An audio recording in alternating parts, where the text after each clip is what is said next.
daquele tempo que ficava na frente do rádio lá com o REC e o play apertado, esperando tocar a música.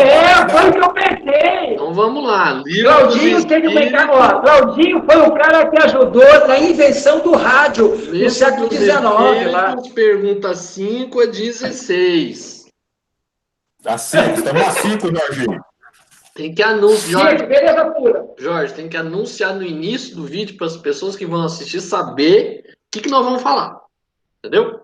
Beleza pura, é isso aí, tá vendo?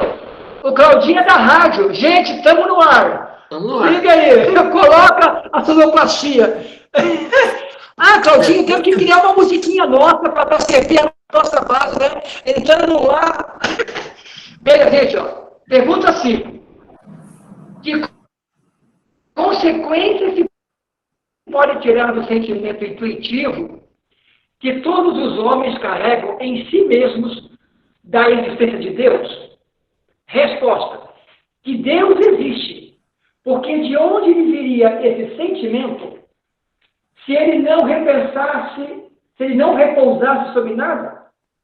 É ainda uma consequência do princípio de que não há efeito sem causa.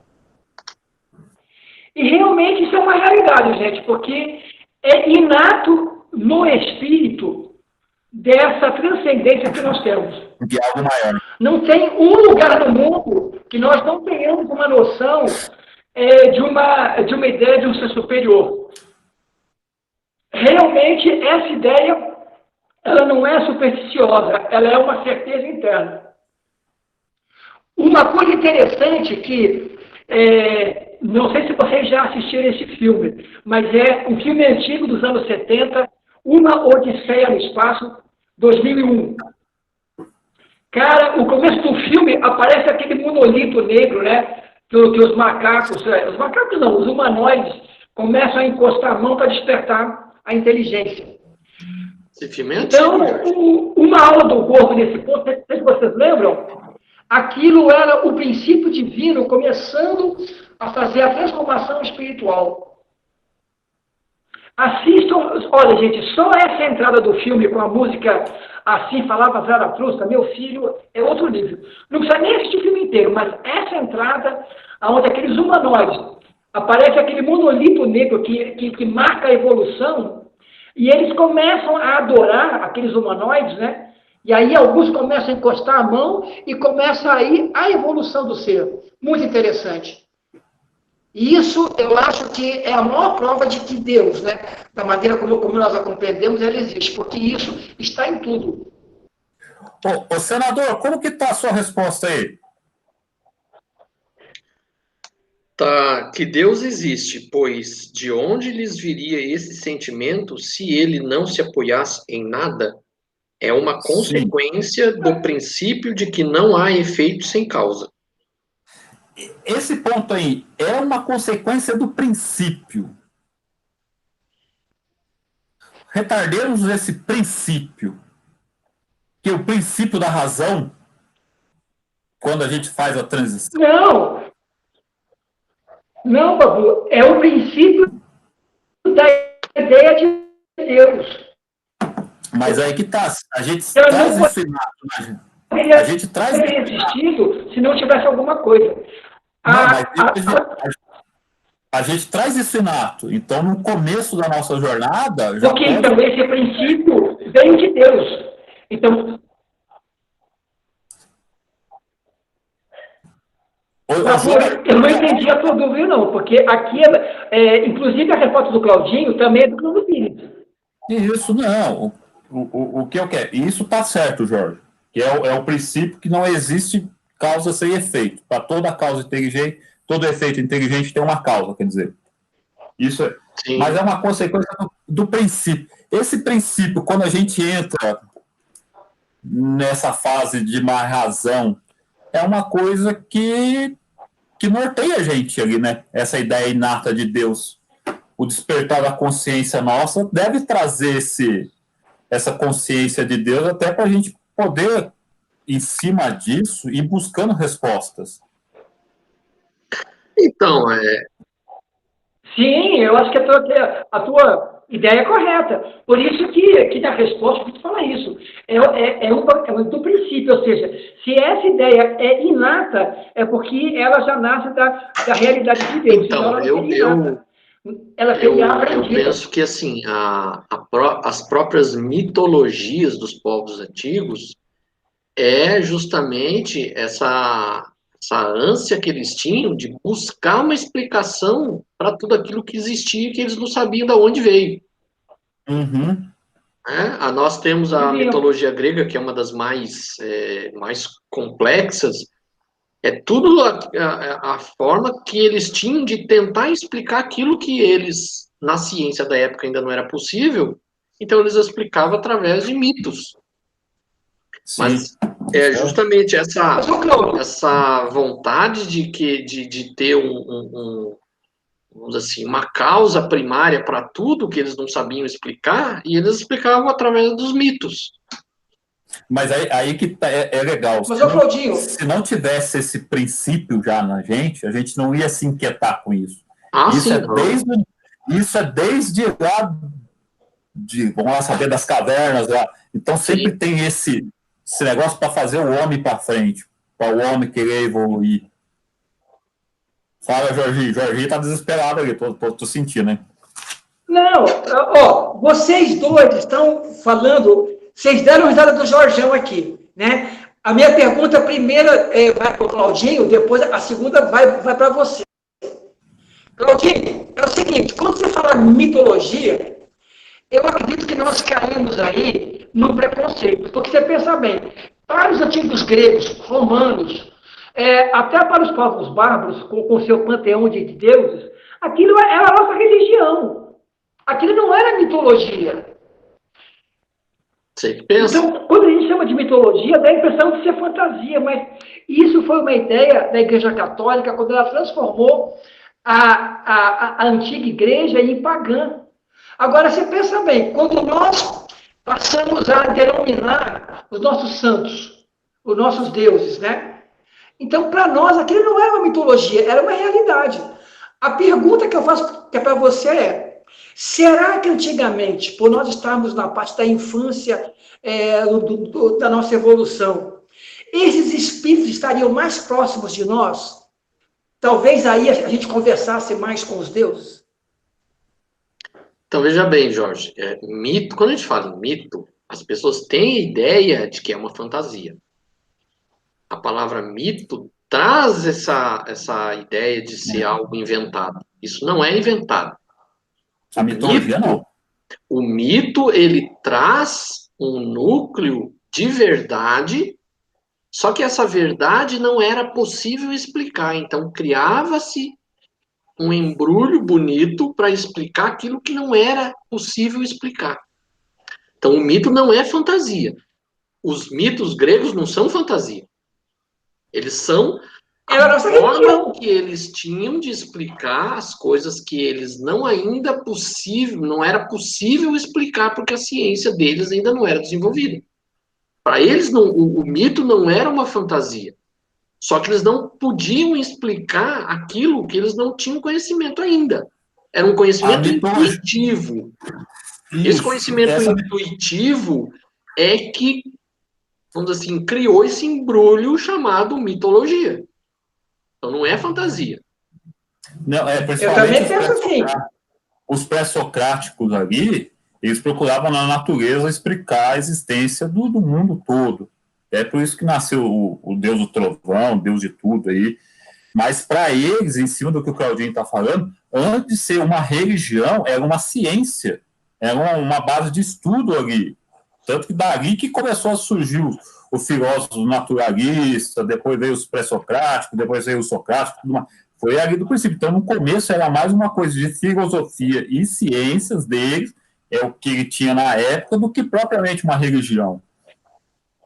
Agora, Babu, agora vai a segunda pergunta para você. Caso o Claudinho queira responder também, pode, mas essa pergunta é mais para você. Lembra que vocês me deram risada de mim quando eu falei da escritura das cavernas, da sensibilidade? A tua colocação agora também fala isso. Você pensa bem, será que quando o princípio da razão nos traz a ideia inata de Deus, de um Deus de uma transcendência, isso não é essa sensibilidade que já é nossa? Se eu tenho essa sensibilidade de buscar algo que eu não conheço como transcendência, eu posso pintar ou criar alguma coisa.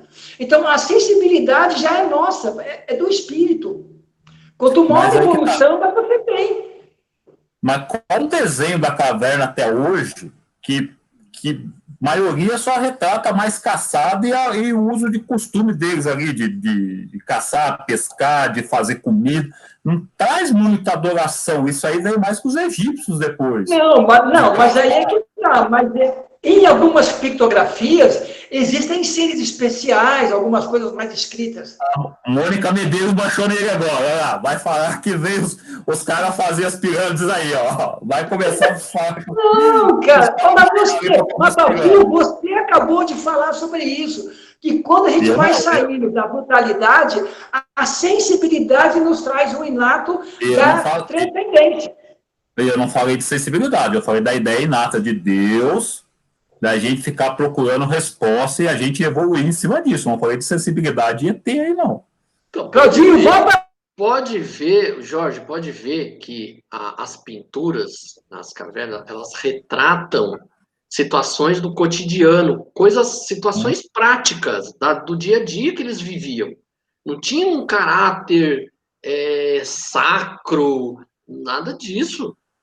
Ali era coisa prática. Porque eles nem tinham essa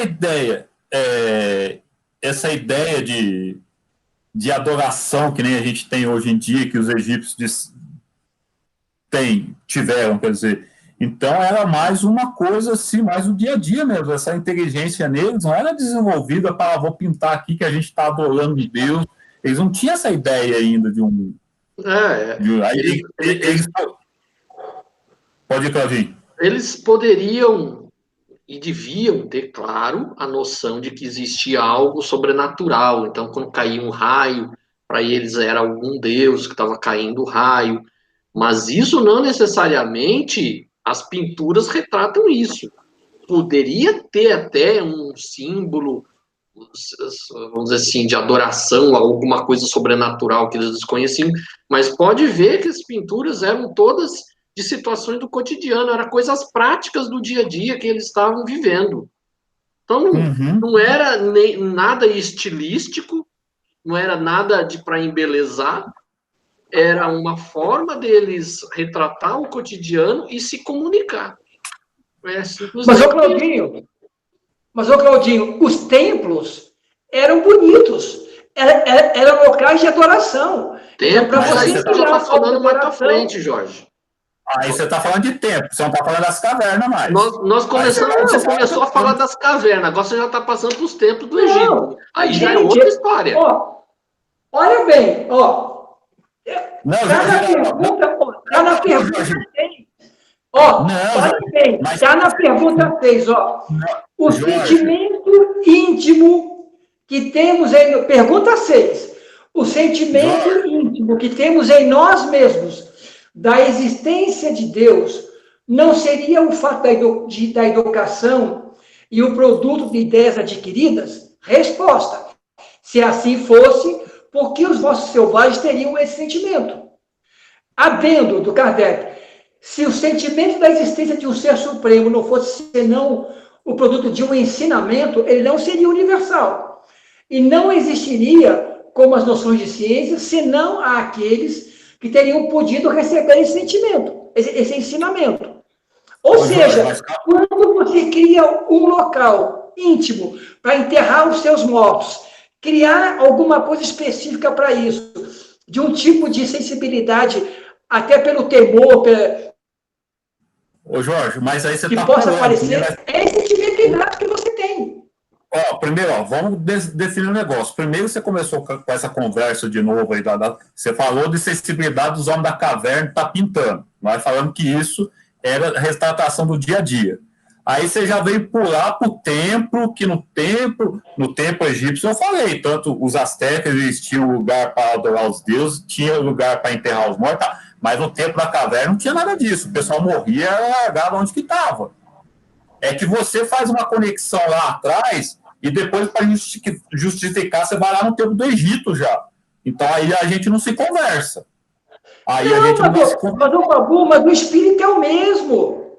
Nós, Não, mas Babu, nós somos os mesmos, cara.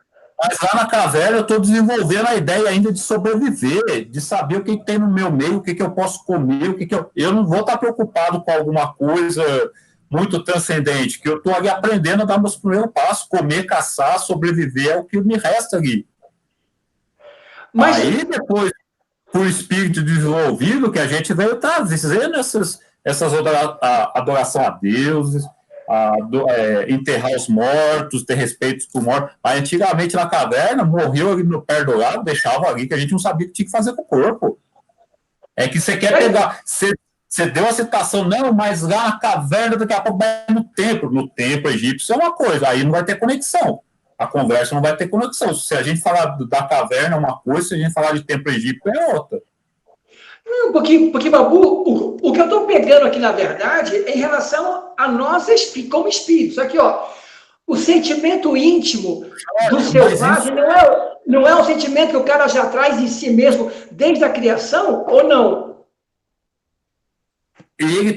Jorge, no começo da nossa existência lá nas cavernas, a gente poderia, que nem o Claudinho falou, pode ter algo que a gente não sabe explicar, existe algo maior, só que a gente não vai adorar isso, a gente não vai estar preocupado com isso, a gente vai estar preocupado em caçar, comer, se proteger e procriar só. Quer dizer, então, na sua compreensão, isso não tem a ver com sensibilidade nascente nossa. Não, Jorge, o que você está querendo falar agora? Eu me perdi, lá no começo eu estou falando das cavernas, você mistura muito assunto, Jorge, a gente perde muito tempo, você misturando muito assunto, não, mas é a verdade, você fala primeira coisa, que eu falei assim, tempo das cavernas, a gente estava ali para sobreviver, e que nem a gente falou, eram pinturas que demonstravam o dia a dia nosso, não tinha nada ali de adoração, de ritual, era uma praça. Aí, se a gente transportar já depois para os tempos dos egípcios, os astecas, os maias, eles tinham, aí já é nós, espírito, bem mais desenvolvido do que do tempo das cavernas. Ali a gente já tinha uma compreensão um pouco melhor do que era Deus, a gente sabe, tinha vários deuses, tinha o deus do raio, o deus da colheita. Ali sim a gente começa a fazer uma coisa legal, respeitar os mortos, fazer oferenda, que era o que dava para nós, o nosso entendimento era. Mas pegar isso, nas cavernas a gente pintava porque era alguma sensibilidade, não era a retratação do dia a dia nosso ali. Beleza. Claudinho, quer dar uma pitada aí também, não? Prefiro encerrar o assunto, que eu já falei demais, já falamos demais sobre esse assunto, você ainda não se convenceu. A gente volta no mesmo assunto, a gente gasta tempo na mesma área. Aí você quer fazer uma colocação do tempo das cavernas com o tempo do Egito. Aí não vai dar, a gente não vai casar as ideias. Vamos lá, pergunta 7 então, gente. Olha lá.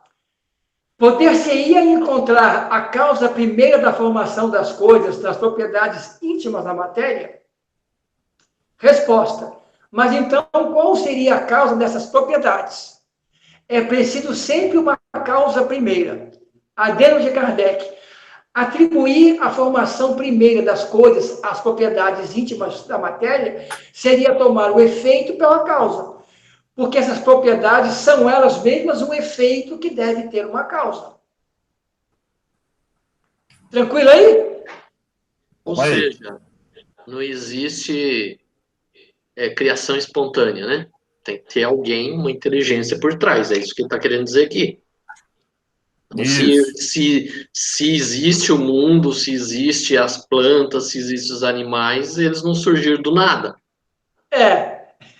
Aí aquela pergunta meio à toa, né? Que sempre querem nos pegar, o que veio primeiro, a galinha ou o ovo, né? Isso não existe, porque ela já estava colocada de alguma maneira diferente. Então, mas tem um filósofo grego que ele chamava-se Empédocles. Ele já dizia que no espaço não existe o nada, e o nada não pode produzir coisa alguma. Então ele já dizia, tudo que a gente está vendo aqui teve uma causa, que a gente não sabe, né? Chegar até lá onde é essa causa, mas o espaço não é um vácuo absoluto. Existe alguma coisa lá. O mundo não surgiu do nada, porque do nada não pode surgir coisa alguma. É isso que ele falou. Então, tem uma causa inteligente que é a causa é o princípio de tudo. Pergunta 8. Que pensar da opinião que atribui a formação primeira a uma combinação fortuita da matéria, isto é, ao acaso? Outro absurdo, que homem de bom senso pode olhar o acaso como um ser inteligente? Aliás, que é o acaso? Nada. Aí tem outro adendo de Kardec aqui. A harmonia que regula as atividades do universo revela combinações e fins determinados, e por isso mesmo revela a força inteligente. Atribuir a formação primeira ao acaso seria um contrassenso, porque o acaso é cego e não pode produzir os efeitos da inteligência. Um acaso inteligente já não seria mais o acaso. Só reforça a questão acima. Beleza. Exatamente. Pergunta 9, então, hein? Vamos lá. Onde se vê, na causa primeira, uma inteligência suprema e superior a todas as inteligências? Tendes um provérbio que diz: pela obra se reconhece o artífice. Pois bem, olhai a obra e procurai o artífice. É o orgulho que engendra a incredulidade. O homem orgulhoso não vê nada acima dele e é por isso que ele se chama de espírito forte. Pobre ser, que um sopro de Deus pode abater. Adeno de Kardec. Julga-se o poder de uma inteligência pelas suas obras. Nenhum ser humano, não podendo criar o que produz a natureza, a causa primeira, pois é uma inteligência superior à humanidade. Quaisquer que sejam os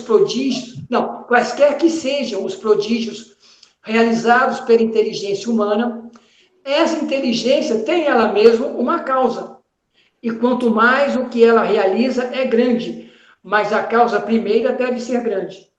Essa inteligência é a causa primeira de todas as coisas, qualquer que seja o nome sob o qual o homem a designe. Eu acredito que aqui já vem aquela ideia do pessoal de colocar o seguinte: se Deus cria tudo de bom, Deus também criou o bom e o mal, né? E, na verdade, o mal não é uma criação divina. O mal é uma realização da ignorância nossa. Por isso que ele coloca aqui que é perigoso dizer assim: se a causa é boa, é que a inteligência suprema a fez. Mas nessa pergunta aqui, a pessoa pode dizer: mas espera aí, o homem não é bom. Na verdade, nós temos o mal com L, né, da ignorância, somente isso. Essa resposta aqui, às vezes, pode trazer para as pessoas esse tipo de questionamento. Está falando que a causa primeira é sempre inteligente, mas o homem é mau, então ela também pode trazer essa ideia equivocada de que o mal do perverso como o nosso pode ser uma criação de Deus, e ela não é. Então, mas vamos, esse negócio de atribuir, se o mal existe, é porque Deus criou o mal também. Imagina só uma família. Você, por exemplo, Jorge, vamos supor que você é uma pessoa boa. Você não faria mal a uma mosca. Certo? Aí, e o seu filho, por exemplo? Tudo que seu filho fizer, a culpa é sua? Cara, essa é uma boa pergunta para cair no Enem. Se o seu filho é uma pessoa independente de você, tem livre-arbítrio próprio, o que ele fizer, a responsabilidade é dele, não é sua. Então, como é que a gente pode dizer, o mal existe, o homem é mau, então isso foi criação de Deus? Deus criou o homem com liberdade e livre-arbítrio. Se ele resolveu ir para o mal, a responsabilidade é do homem. Não tem nada a ver com Deus. Porque, mas, Claudinho, eu estou dizendo que o problema da pessoa pegar literalmente isso e não perceber é que nessa frase, eu acredito que o Hercúleo Pires deve ter um adendo aí legal para a gente. Porque, tens um provérbio que diz isso: pela obra se reconhece o artífice. Ou seja, se você vê o homem, como hoje, né, da pessoa que vai entender a ideia do divino, e ela considera que nós somos mal, pela nossa forma de reproduzir atitudes, ela vai dizer que, se você reconhece pela obra quem fez, então, quem fez essa obra também é mal, porque produziu algo com defeito. E, na verdade, essa resposta fala que é o contrário, porque o espírito não é defeituoso, ele é ignorante, é simples e ignorante, mas isso é lá na frente, né? Sim, é simples e ignorante, mas ele tem liberdade, ele tem livre-arbítrio. É. Se ele produz mal, a responsabilidade é dele. Se o seu filho comete algum crime, a responsabilidade não é sua, é do seu filho. Não vão falar que você é mal porque seu filho que dá as tropeçadas com a cabeça aí, né? Então, quem quer usar esse artifício, não, se o homem é ruim, Deus é ruim também, é porque não tem argumentos, né? É uma pessoa que do próprio argumento é vão, que, tipo assim, para apoiar eu vou falar qualquer coisa. E não percebe na lógica, não faz esse jogo de lógica que se tem um pai bom e o filho é ruim, a família inteira não é ruim, é apenas um elemento por causa das atitudes deles. Sim. Esse negócio de atribuir muito as coisas más, primeiro, a pessoa que vamos dizer assim, não acredita em vida após a morte, não acredita em Deus, é ateu. Então, o ateu, ele é o extremo daquele que é fanático religioso, os dois. Então, os dois acham que Deus tem que intervir no mundo e acabar com o mal e ficar tudo em pratos limpos. Então, nenhum dos dois admite que cada um tem a sua responsabilidade, tem o livre-arbítrio para fazer e para colher o que plantou. Os religiosos acham que, assim, é a graça que vai me salvar.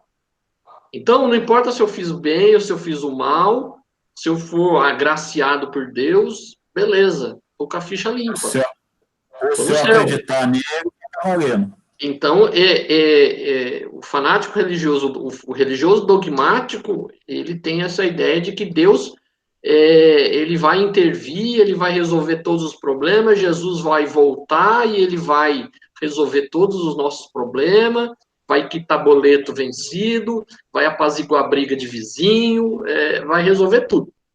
Então, eles têm essas ideias. Mas aí que está, Claudinho, porque essa ideia que Kardec e os Espíritos colocam aqui, eles acreditam ou não acreditam realmente, né? Porque eles não se preocupam na sua atitude, eles se colocam na ideia de que Deus é que os fez daquela maneira, e eles não procuram mudar, porque Deus que vai mudar isso. Porque eles acreditam que Deus pode tudo. Naquela ideia de que, ao contrário dessa resposta, é o seguinte: nada é superior a Deus, então tudo que vem de Deus é bom. Então, ela não é moral, porque você percebe na primeira resposta, número 1, que é uma resposta moral. Ou seja, ele cria o ser para poder crescer em conhecimento, mas, ao mesmo tempo, a criação do espírito em função de trabalhar na matéria é uma outra compreensão. Eles não. A ideia deles é o seguinte, é que Deus criou tanto a alma como o corpo num momento só. Ou seja, então, tudo que vem de Deus é bom. Por isso que não tem um fenômeno moral nessa compreensão em função das ideias neopentecostais. E para nós temos uma análise profunda também, porque se alguém pensa desse jeito, não, então Deus criou, fez o homem bom e o homem ruim. E aquele que era ruim se transformou e se virou uma pessoa boa. O que deu nesse start? O que para essas pessoas que têm essa resposta vazia, deu start? A pessoa era de um jeito e foi para o outro lado. É a vontade, é o livre-arbítrio. Não, mas ele vai dizer o seguinte, Babu, que Deus atuou nesse homem. E o caso contrário também atuou. Se é uma pessoa boa e ficou depravada, Deus atuou também. Aí é Olha, falta de lógica. pode parecer um absurdo, mas pior que é. Eu tenho dois sobrinhos que são evangélicos e eles acreditam nisso. Vou só relatar um caso, porque assim, como eles não acreditam em reencarnação, para eles, do nascer ao morrer, você está sujeito a ser, vamos dizer assim, a ir para o inferno ou ir para o céu, de acordo com a vontade de Deus. Não é tanto a sua vontade, é mais a vontade de Deus. Então, eu vou relatar para vocês assim: eles acreditam que a pessoa foi escolhida. Determinada pessoa foi escolhida para ser ruim e outra pessoa foi escolhida para ser boa. Eles acreditam nisso. Então, a gente está sujeito a essa conformação divina. Então, como eles não acreditam em reencarnação, eles não acreditam que o que você é hoje é fruto do passado, do que você foi no passado, das experiências que você teve no passado. Porque eles acreditam que a gente vive uma vida só. Eu assisto o programa lá dos Adventistas. Então, eles falam, eles citam um trecho das epístolas de Paulo, que no entender deles, afirma que não existe reencarnação. Mas para mim, é o contrário, ele afirma a reencarnação.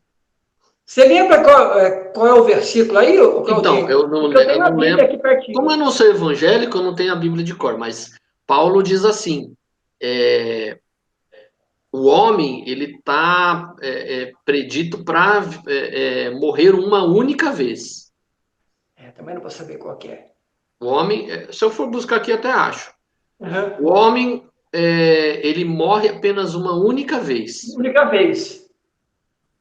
Então, quando eles falam assim que a pessoa vai morrer uma única vez, eles estão dizendo, eles dizem, não existe reencarnação, tá vendo? Paulo falou que a pessoa morre uma vez só. Mas na Não verdade é o sei. contrário. Para mim, essa é uma reafirmação de Paulo que não existe ressurreição. Ressurreição. Porque se Porque você. quem morre é o homem, a personalidade. Porque se ele diz lá que você só vive uma vez, você só Aí vive seria uma outra vez, interpretação, tem razão. é porque, de fato, a gente só vive uma vez. Nesse corpo aqui, eu só vivo uma vez. Então, ele não vai ressurgir. Eu vivi uma Não. vez só nesse corpo e acabou. Então, ele está dizendo Correta a claramente: olha, interpretação. gente, esse negócio de ressurreição que vocês estão falando que a pessoa vai voltar para o mesmo corpo, não existe, porque a pessoa só vive uma vez. Essa é a minha interpretação. Eles já dizem o contrário. Falam, não, Paulo está dizendo que não existe reencarnação, porque ele falou que só vive uma vez. Você entendeu? É a questão da interpretação. O Claudinho, o Herculano não tem nenhum adendo aí nessa. Não tem. Não, porque essa 9 aqui, ele dá uma, tipo assim, ele não fala uma coisa específica do homem, ele fala de uma coisa assim, vamos falar, da criação de todo o universo, né, de todos os planetas, de toda a vida. Se você pegar isso, essa questão traz isso, toda essa criação de Deus, desde da coisa mais simples que a gente pode encontrar aqui na Terra, como todo o universo, né? Então, essa pergunta é mais para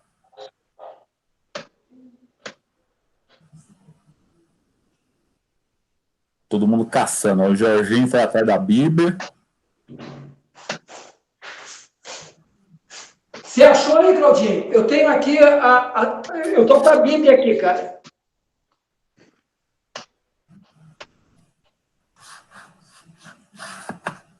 Vou ver se eu consigo localizar aqui.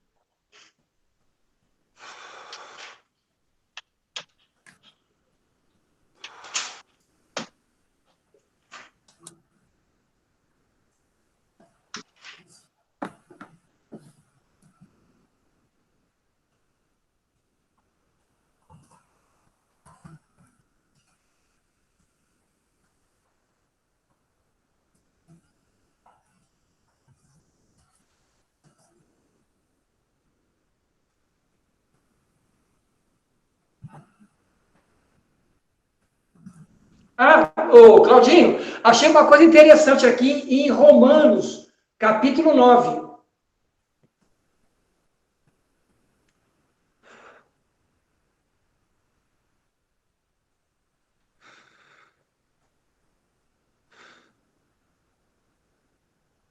Fala aí, o que é que você achou? Olha que interessante, pode ser também, não é exatamente o que você disse, mas dá realmente essa interpretação. Ó. No Romanos, capítulo 9, versículo 19, diz o seguinte, ó, dir-me-ás então, por que se queixa ele ainda? Pois quem resiste à sua vontade? Mas, ó homem, quem és tu que a Deus replica? Dirá a coisa formada ao que a formou, por que me fizeste assim? Ou não tem o oleiro poder sobre o barro para da mesma massa fazer um vaso para a honra e outro para a desonra? E que direi se Deus, querendo mostrar sua ira e dar a conhecer o seu poder, suportou com muita paciência os vasos da ira preparados para a perdição, a fim de que também desse a conhecer as riquezas da sua glória nos vasos de misericórdia. Já Dantes preparou, os quais somos nós, a quem chamou, não só dentre os judeus, mas também dentre os gentios. Então, mas não é esse trecho aí. Eu achei aqui. Eu achei aqui na Epístola aos Hebreus. A Epístola aos Hebreus, capítulo 9, versículo 27. Então, Hebreus 9, 27. Diz ele que assim: e como aos homens está ordenado morrerem uma vez, vindo depois disso o juízo. Então, ele diz aqui que os homens morrem apenas uma vez.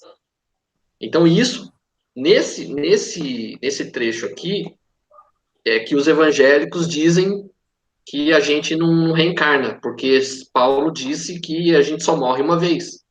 Mas para mim esse trecho, na verdade, diz que não existe ressurreição. Porque se a gente vai ressurgir no mesmo corpo, a gente vai morrer de novo. E se a gente não morre de novo, justamente que não existe ressurreição, e sim reencarnação. Por isso que o problema, Claudinho, quando a gente pega versículo, ou um pequeno texto, a gente tem que ler o texto inteiro. Olha o que fala o texto inteiro no 20, né? Versículo 26.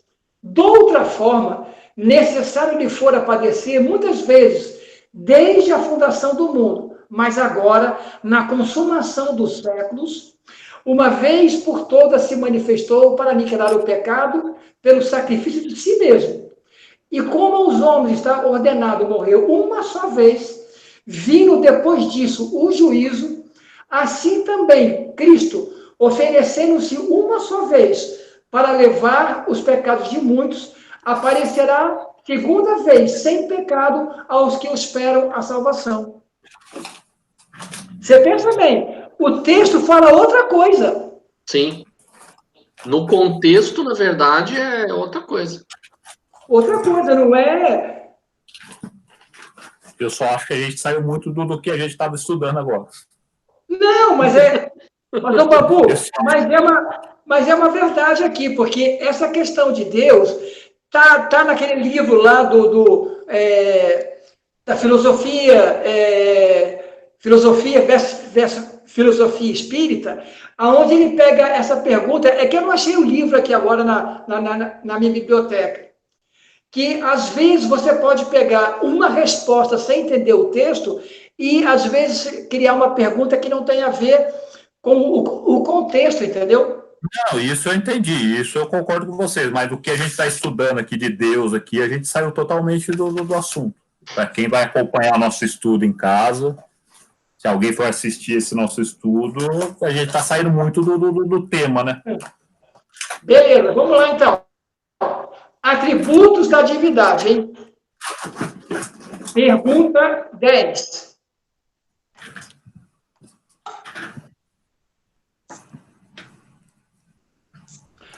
O homem pode compreender a natureza íntima de Deus? Resposta: não, um sentido que lhe falta. Beleza. Falta isso, um sentido. Então, enquanto a gente estiver aqui nessa condição, a gente não vai conseguir entender o que é Deus. Não vai ter ideia do que é Deus. Por mais que a gente tente e os Espíritos venham trazer para nós, a gente não vai ter compreensão, porque falta esse sentido. Falta adquirir esse um sentido. Então, por mais que a gente tente agora ver o que é Deus, a gente nunca vai chegar nem perto. Também, isso realmente tranquilo. Olha só, e isso aqui, Babu, por mais que hoje a gente já tenha uma sensibilidade um tantinho mais evoluidinha, né? Mesmo assim... Não é nem sensibilidade, Jorge, se prestar atenção na resposta, porque falta ali um sentido, existe um sentido a mais que a gente não adquiriu ainda. Ah, tá legal. Tá faltando um sentido que a gente, no estágio atual, a gente não tem esse sentido. Por mais que a gente possa ser sensível, ser uma mediunidade, que nem o Chico, alguma coisa bem sensível que a gente conhece, mesmo o Chico não vai conseguir, porque falta um sentido. Essa conquista de um sentido que é primordial para isso. Imaginemos que nós, por exemplo, por natureza, nós fôssemos cegos. Alguém chegasse, falasse pra gente, olha, você sabe como é que é a luz? Eu não sei, não tem nem como saber, não enxergo. Enxergo. Então, essa ideia é legal trazer, porque por mais que a gente esteja aqui nesse a gente não vai nunca conseguir, por enquanto, esse entendimento de Deus, porque falta esse um sentido. Falta um sentido a ser conquistado. A gente acha que é um, mas até isso para compreender Deus. Até para compreender Deus deve ter outros sentidos que a gente deve adquirir. Então falta muito. Por mais que a gente queira debater a natureza... Você que é o cara das palavras aí, muito, muito distante para nós. Ô, Claudinho, você que é o cara das palavras, vê se no seu dicionário aí tem o sentido do que é sentido. Sentido? Porque essa palavra que o Babu chamou a atenção é importante. Esse sentido é realmente o toque da resposta.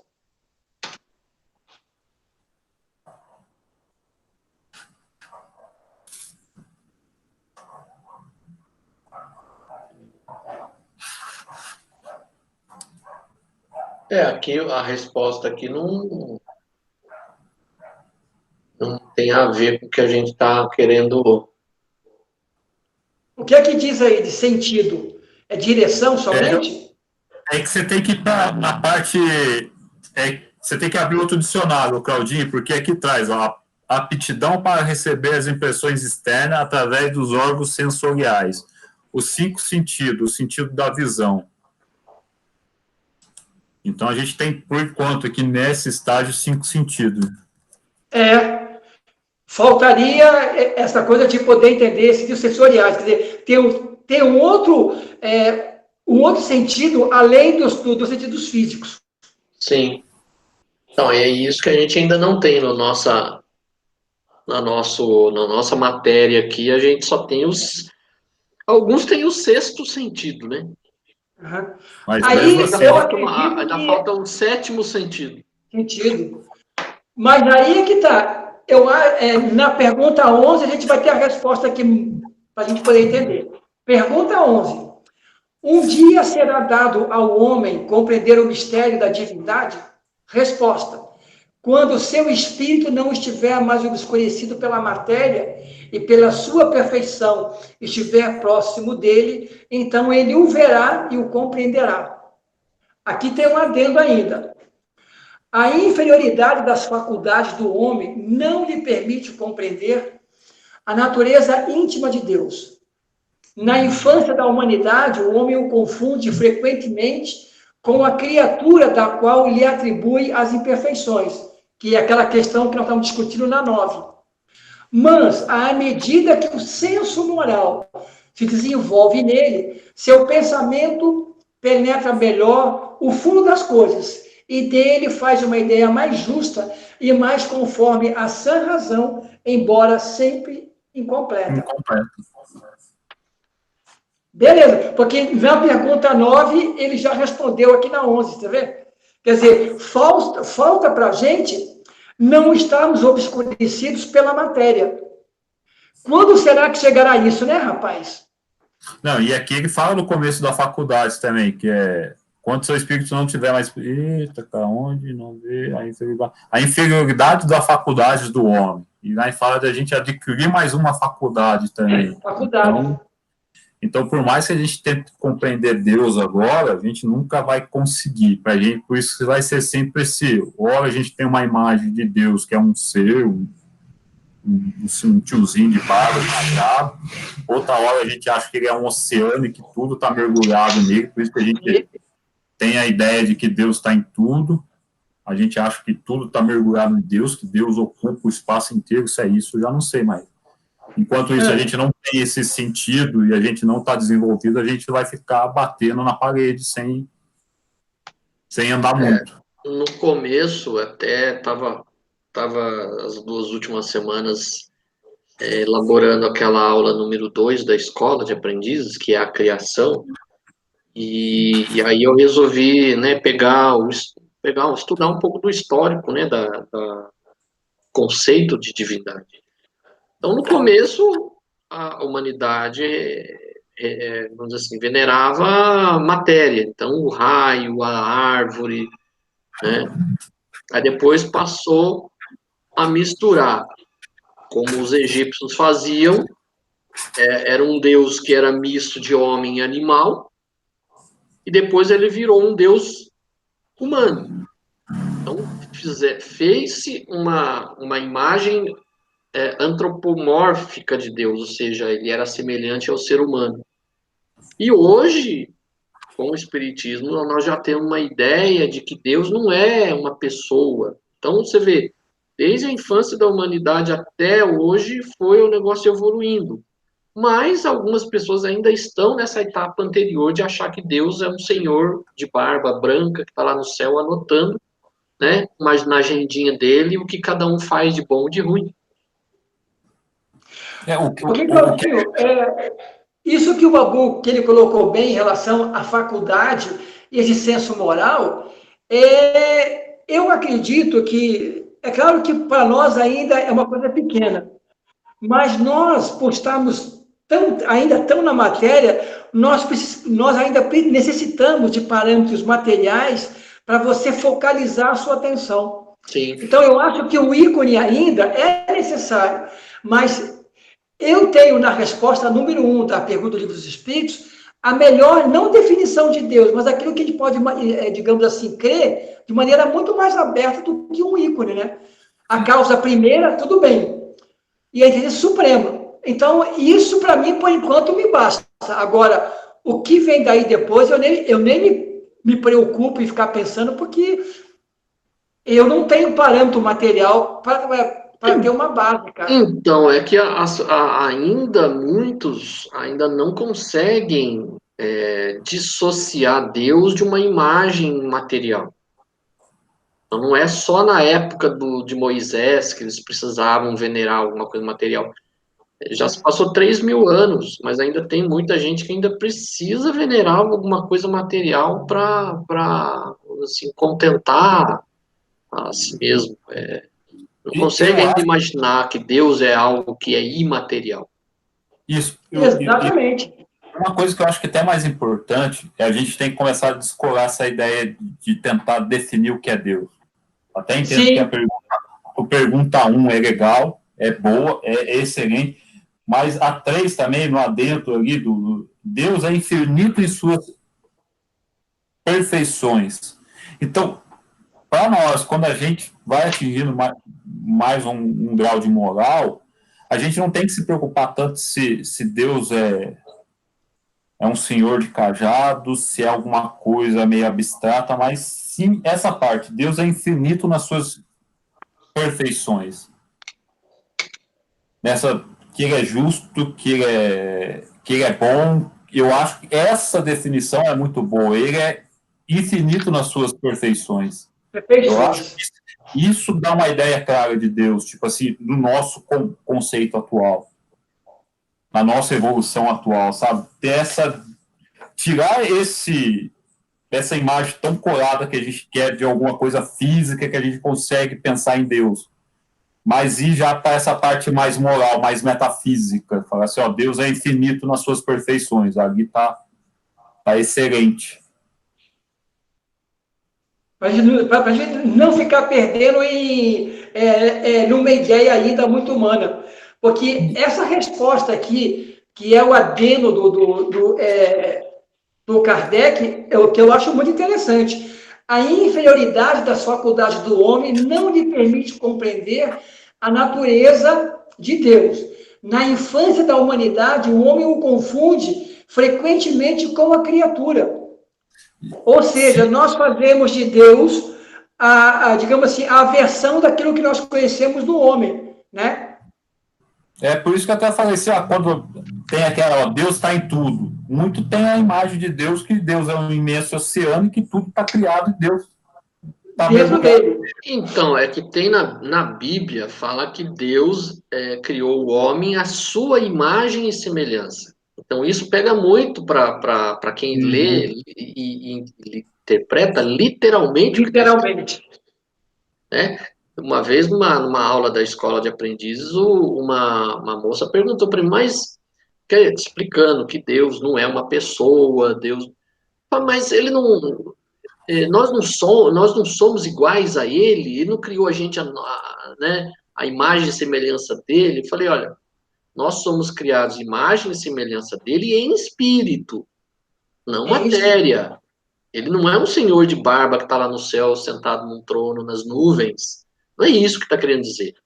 Então, a gente não pode levar muito no literal que está escrito. Vamos entender que a Bíblia foi escrita numa época que as pessoas não tinham o entendimento que nós temos hoje. Então, era preciso, vamos dizer assim, alegorizar as coisas para as pessoas entenderem, né? Ter um mínimo de entendimento sobre as coisas, porque for explicar exatamente, não tinha talvez nem um vocabulário suficiente para dizer, como hoje a gente também não tem. Então, a gente não pode pegar o pé da letra. Então, nós somos criados à imagem e semelhança de Deus em espírito, não matéria. Eu acho que, beleza.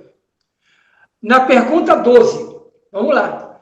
Se não podemos compreender a natureza íntima de Deus, podemos ter uma ideia de alguma de suas perfeições?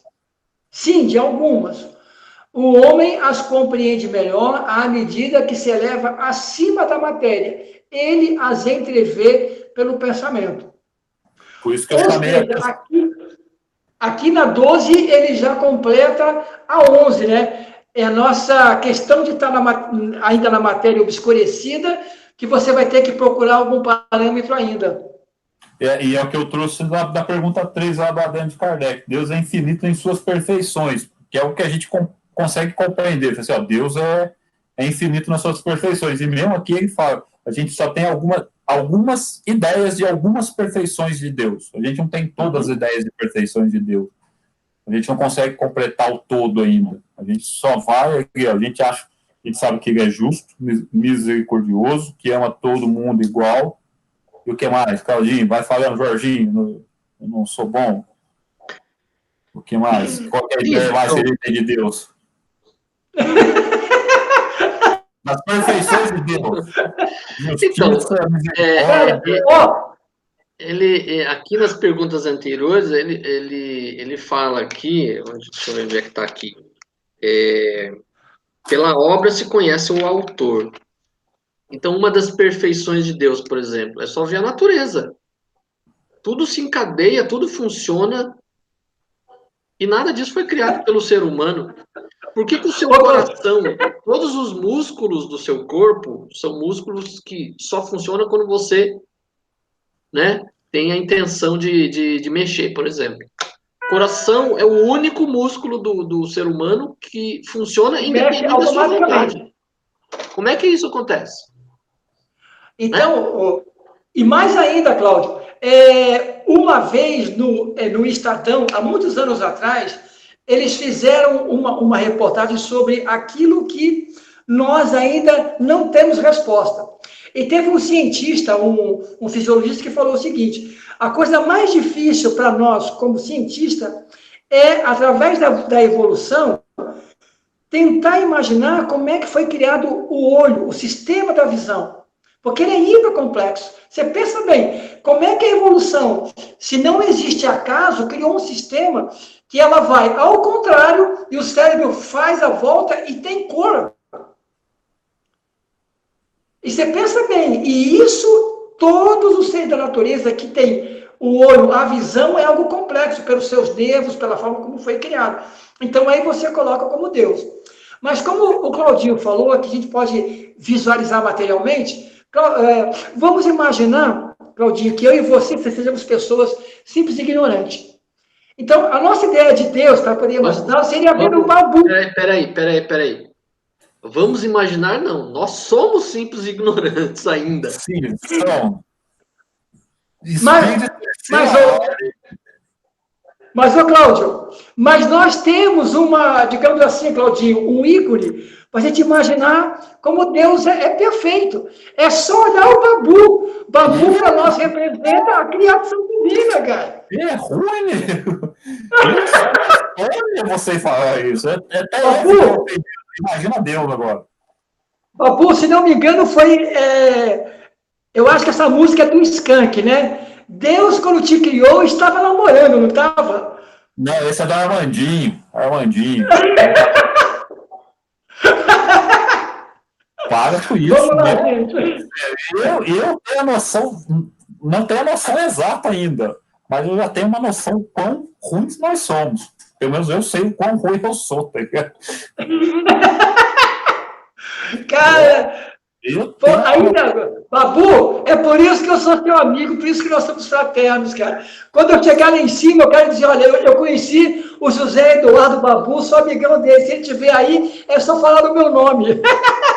Isso, você vai ser puxado lá para um bar rapidão, vai descer no elevador. Super ótimo. Do jeito que você faz, você nem vai terminar a fase, já vai estar lá já. Você vai conseguir. Aí, Babu, aí nós vamos ter que abrir uma cafeteria umbralina, fazer um cafezinho para vender para os caras lá. De preferência de máquina, tá? Um balde senador. Se for de máquina com cápsula, eu dou uma passadinha nessa cafeteria. O seu senador, vai ser eu, Jorgão, na cafeteria coando o café pro senhor. O senhor vai ter que... Eu tomo do mesmo jeito. Para mim não tem problema. Se não for eu que tenho o trabalho de fazer, não tem problema. Beleza pura. Vamos lá, gente. Pergunta 13. Quando dizemos que Deus é eterno, infinito, imutável, imaterial, único, todo-poderoso, soberanamente justo e bom, não temos uma ideia completa dos seus atributos? Do vosso ponto de vista, sim, porque credes tudo abraçar.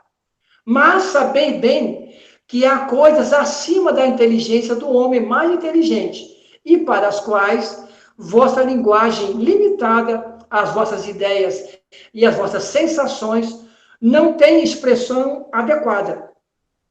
A razão vos diz, com efeito, que Deus deve ter essas perfeições no supremo grau, porque se o tivesse uma só de menos, ou não fosse de um grau infinito, ele não seria superior a tudo, e por conseguinte não seria Deus. Por estar acima de todas as coisas, Deus não deve suportar nenhuma vicissitude e não ter nenhuma das imperfeições que a imaginação pode conceber. Aí vem alguns adendos de Kardec, né? Deus é eterno. Se ele tivesse tido um começo, teria saído do nada, ou teria sido criado ele mesmo por um ser anterior. É assim de que, de grau em degrau, remontamos ao infinito e à eternidade. Gente, isso é complicado. Isso é complicado. Você não tem... Para o nosso estágio atual, a gente precisa de um começo. E a gente não consegue compreender isso aqui. Isso aqui dá um nó no cérebro da gente.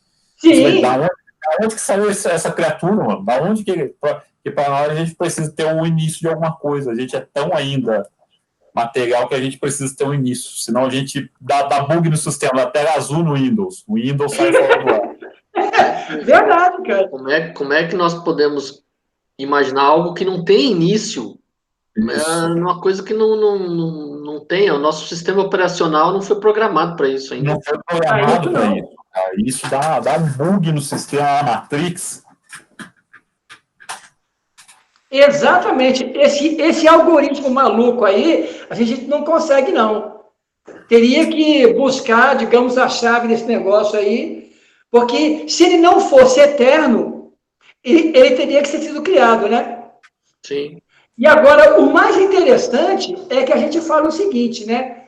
Que Deus é imaterial. Olha que interessante. É imutável. Imutável. Se estivesse sujeito às mudanças, às leis que regem o universo, não teriam nenhuma estabilidade. Isso é interessante. Quer dizer, mesmo nesse caos, olha só, mesmo nesse caos que aparentemente nós estamos existindo, existe uma estabilidade. Olha que interessante. Para mim, isso está muito louco, cara. O cara que escreveu isso aqui é punk. Imagina Deus acordando. Ele tomou café azedo na hora do jogo, cara. Governar esse universo todo, né? Tô de saco cheio com isso aí. Cansei. Vou tirar férias. Isso. Eu vou para Ubatuba, cara. Eu vou para, como é que é? Eu vou para Fernando de Noronha, passar umas férias lá, bicho. Outra coisa interessante também é isso, ó. É imaterial, quer dizer, sua natureza difere de tudo que chamamos matéria. De outro modo, ele não seria imutável, porque estaria sujeito às transformações da matéria. Muito interessante. É único. Se houvessem vários deuses, não haveria unidade de vistas, nem unidade de poder no ordenamento do universo. Aqui é interessante, ou seja, aparentemente, pelo que eu compreendo aqui, é o seguinte: em qualquer planeta de provas e expiações, seguindo a ordenação que nós entendemos, esteja onde, em que galáxia que tiver, significa que ela segue o mesmo nível de evolução que o nosso? Passa pelo mesmo tipo de provação, o mesmo tipo de convulsão, de parte moral? É isso que está dizendo aqui? Em todo lugar é semelhante esse tipo de crescimento? Pela lógica, seria isso aí. Vamos Quer dizer, assim, porque eu achei interessante isso. em termos de matéria, cada planeta tem uma matéria que lhe é própria. E aí os seres que vivem lá, cada um tem um corpo físico adaptado àquele planeta. Mas as leis morais são as mesmas para o universo todo. É, porque você pensa bem. Agora eu percebi essa pergunta que fiquei assim, será que, digamos assim, lá em Capela, por exemplo, lá no Cocheiro, se tiver um planeta de prova e expiação, eles passam por situações semelhantes que a nossa aqui, do mesmo sentido de sofrimento? A gente não tem nenhuma sonda espacial que foi lá em Capela e filmou o povo lá. Pela lógica. O Claudinho, mas fazer uma provocação, que você falou das leis morais, que é igual aqui, pode ser em Capela, em Júpiter, é a mesma coisa. Mas vamos falar as leis materiais que regem as leis naturais mais relativas à matéria. Eu acredito que as leis sejam uma só que de atuação diferente dependendo da matéria. Então, se a gente tivesse em Júpiter, que é uma matéria um pouco menos densa do corpo, assim, vamos lá, imaginar que Júpiter é uma mesma lei, só que lá ela vai agir diferente porque a matéria é diferente. Não vai ter várias leis para vários tipos de planeta. Essa que é a minha provocação. Ou você acha que é uma lei específica para cada planeta? A lei da gravidade lá, por exemplo, é diferente daqui. Mas a lei é a mesma. A lei da gravidade ela tem que agir. É a mesma. Só que a ação dela diferente. Mas pelo que o Babu está dizendo, ou seja, a ação da lei ela é conforme o planeta, mas a lei é uma só. A gravidade, ela vai ter sempre gravidade. As características materiais de cada planeta são diferentes. Então, as nossas características aqui na Terra não é igual a Júpiter, não é igual a Marte, E é é igual a porque Vênus. as pessoas podem pegar isso aí e falar assim, não, então se aqui é de um jeito, lá vai ter outras leis que vão ser de outro jeito. Não, vai ser a mesma lei, só que a atuação delas nos corpos vai dar um resultado diferente, vamos falar assim, né? Sim. Sim, eu também é assim que eu entendo, porque senão essa colocação de Kardec está errada, porque olha só, é único. Isso. Se houvesse vários deuses, não haveria unidade de vista, ou seja, nem unidade de poder no ordenamento do universo. Por isso que essa provocação, a lei vai ser uma, só que a resultante dessas leis nos diversos corpos, mais adiantado, mais atrasado, Sim, vai refletir de forma diferente. a incidência é característica de cada planeta. Uhum. Eu faço uma Não, analogia ó, às nossas leis. Então, nós temos uma Constituição Federal que vale para o país todo. Mas ela não vai ser exatamente igual para cada cidadão, porque depende da condição de cada cidadão. Sim. exatamente, mas a lei é uma só. A lei é uma Isso. só. A própria lei do imposto de renda, por exemplo. O imposto de renda é uma lei só. Só que ele vai, teoricamente, ele vai gravar mais quem ganha mais e menos quem ganha menos. Mas é a mesma lei. Claudinho, então, olha bem a minha pergunta. Por exemplo, assim, a Terra aqui, leva 12 meses do nosso para dar uma volta ao Sol, correto? Deu uma volta na sua elipse e leva 12 meses. Sim. Beleza? Plutão, que agora já não é nem mais planeta, é planetóide, cuidado dos caras de lá. Por ele estar tão longe, um ano para ele são 5 anos do nosso, porque leva 5 anos igual ao nosso para dar uma volta no Sol. Ou seja, se for assim, olha a minha pergunta. Eu tendo um ano aqui, equivaleria, o cara também tem um ano lá, só que ele queria 5 anos de diferença do que eu, ou não? É isso que você está dizendo? Não. Não entendi exatamente o que você quer. Porque, olha bem, aí é que vai, porque agora, além disso aqui de novo, é que me bateu isso aqui, ó. É único, se houvesse vários deuses, não haveria unidade de poder no ordenamento do universo. Partindo do que o Babu colocou muito legal, ou seja, a lei é uma só, mas ela vai de acordo com a questão material. Se a nossa Terra, quando ela dá a volta completa em torno do Sol, ela leva um ano. Plutão, para fazer isso, leva 5 anos dos nossos, porque ele está mais distante e a sua elipse é diferente. Ou seja, para um nascido em Plutão, um plutoniano, quando ele tem um ano, significa que eu tenho 5. É isso? Se a gente comparar com a nossa idade da Terra aqui, a mesma coisa quando eu comparo a idade do gato com a nossa, que é diferente, né? Então, mas É assim que eu também entendo. dependeria das condições de vida em cada planeta. Cada planeta, a nossa contagem, esse calendário que nós temos 365 dias, 0,26, só nosso. Cada civilização conta o seu próprio calendário, por exemplo. Nem dentro na própria Terra a contagem de tempo é igual. É, porque aí a gente está buscando cada hora numa referência. Tipo, estamos comparando com ele com a referência da Terra. A gente pode comparar dele com Júpiter, com Marte. É a mesma coisa quando a gente compara a vida de um cachorro com a nossa e a vida de um gato com a nossa. A gente vai ter uma base ali. No livrinho Mas a lei é a mesma, mas a sua atuação ela é diferenciada para cada tipo de corpo, para cada tipo de condição específica naquele local. Sim. Mas a lei, por exemplo, a lei de gravidade, ela é. Agora, como ela age lá em Plutão, que é mais distante da Terra, como seria? É menor, né? Eu agora não lembro aonde que eu vi isso. Mas eu lembro que, assim, perguntou-se, né, por uma pessoa de um outro planeta, fala, olha, nós aqui na Terra nós temos o Sol que esquenta, né, que dá vida às plantas. E vocês aí, que vocês não têm o Sol? Aí o Espírito respondeu, e você acha que só o Sol é fonte de calor e luz?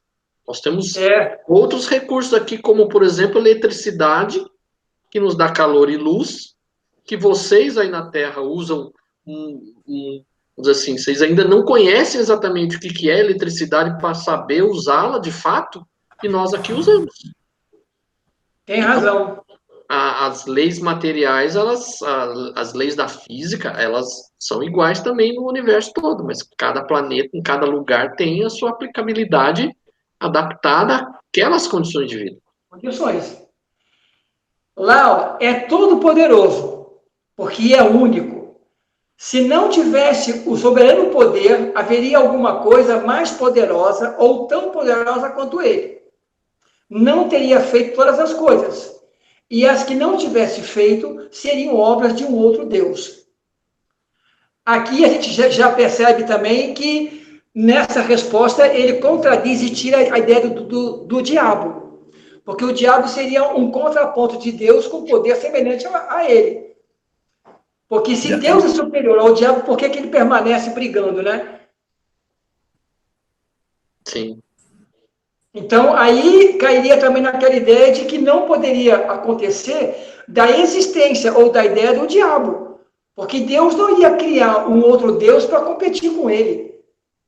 É uma ideia um pouco fora de senso esse negócio. Com certeza. Né? É soberanamente justo e bom. Isso aqui é complicado, hein, gente? A sabedoria providencial das leis divinas se revela nas menores coisas, como nas maiores. E essa sabedoria não permite duvidar da sua justiça, nem da sua bondade. Aí é complicado. Nós não entendemos nem o que é justo e ainda não sabemos o que é bom. É complicado entender isso, cara. Mas eu gosto quando da pergunta e ele faz o primeiro parágrafo. Do vosso ponto de vista, sim, porque acredita abranger tudo. A gente não é tão evoluído que a gente acha que já abraçou toda a ideia de um Deus, né? Porque a gente não deve ter nem chegado num terço ali, vamos dizer assim, nem um quarto, nada. A gente está na... Porque já fala que a gente não tem... Falta um sentido para entender o que é Deus, então a gente não poderia também entender os seus atributos. A gente está longe. Porque no dicionário diz que justo é dar a cada um o que é seu. Olha que interessante isso. Isso é Platão. Sócrates. República. Definição do que é justo. Mas uma coisa que é legal também que dá o bug no nosso cérebro, que dá a tela azul do Windows, que a gente que Deus é eterno, né? Ele não teve o início. E dá bug na nossa cabeça, pelo menos na minha, dá muito bug ainda. Só deixa eu desligar aqui, que é aquele telemarketing. Aí, desliguei. É da gente ser imortal, cara, que a gente não vai ter o fim. Cara, isso é outro que dá tela azul na minha mente, que eu já tento ficar imaginando eu daqui a 40 bilhões de anos, fecha tudo a tela, cara. Você não tem noção do que você vai fazer, de como você vai estar, você vai dizer, cara, o que eu vou ter que aprender tanto até 40 bilhões, cara, dá uma tela azul que não tem como, cara.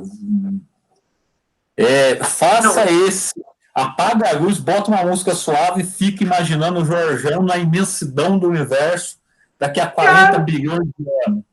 Eu vou pirar. Cara, olha, quando eu penso nisso, Babu, Claudinho, eu já fico triste sabendo o seguinte, aqui a 10 bilhões de anos, o Sol vai se contrair e vai virar uma supernova. Quem estiver perto dele até a Terra, né, vai ser sugado para ele. Pô, eu vou ficar muito triste de ver a Terra sendo destruída. E eu vou pedir isso. Quantos anos você falou? Dizem que daqui a 10 bilhões de anos o Sol vai se contrair bilhões de anos. 10 bilhões. Então, Jorge, esforce-se para daqui a 10 bilhões de anos você já não está aqui mais. Você evoluir. E aí, se você tiver evoluído, você não vai estar mais aqui. Não se preocupe com isso. Mas eu vou ficar triste, porque eu gosto desse lugarzinho. Apesar de ser difícil morar aqui, mas me apeguei a esse pontinho do universo. Ô, tristeza, viu? Mas no universo deve ter N terras por aí. Pode ficar tranquilo. Mas não tem Jacareí, rapaz. Não existe Jacareí nesse universo. Jorge não vai poder mais entregar as pizzas. Isso. Acordar na segunda-feira desesperado e falar: tá com pau na internet aqui em casa, vamos ver se até às 6 horas da tarde resolve. Ô Jorge, o estudo é na quarta. Aqui não tá funcionando. Agora, o mais triste, cara, eu vou sentir falta. Pô, não tem mais chibata, cara. Olha só que coisa terrível. Não tem mais feira. Feira, tá vendo? Pobre é aquele negócio, se satisfaz com pouca coisa. Por isso que eu sou humilde, entendeu? Não, é que você não dava o devido valor para a feira de domingo, Jorge. Você mandava a sua esposa, não, vai lá, que eu não estou afinal agora, que o senhor não pode sair de casa, o senhor dava agora a feira. É o único dia que o Jorginho pode sair de casa, que ele já está no portão. Quando ele é o primeiro a acordar, já fica com a sacolinha no portão, só esperando o pessoal sair só. Cara, digamos assim, é a alegria do aposentado. Feira no domingo. É a alegria do nosso amigo Jorginho do domingão de manhã. Agora, o mais triste, cara, gente, olha, o mais triste dessa pandemia, juro pra você, é que você não pode mais sentar e comer um pastel com garapa, cara. E comer pastel com garapa caminhando de pé, não tem mais aquele sabor. Vamos encerrar por hoje? Vamos. Não, faltam 2 perguntinhas. Não, acabou. Já é 7h30. É 7h30. Ah, 7h30. Já, cara? Nossa. E o... Semana que vem a gente continua na 14. Então estamos na 14, hein? Pergunta 14. Semana que vem a gente só encerra, mas dá para ficar batendo papo aqui ainda. Dá pra gente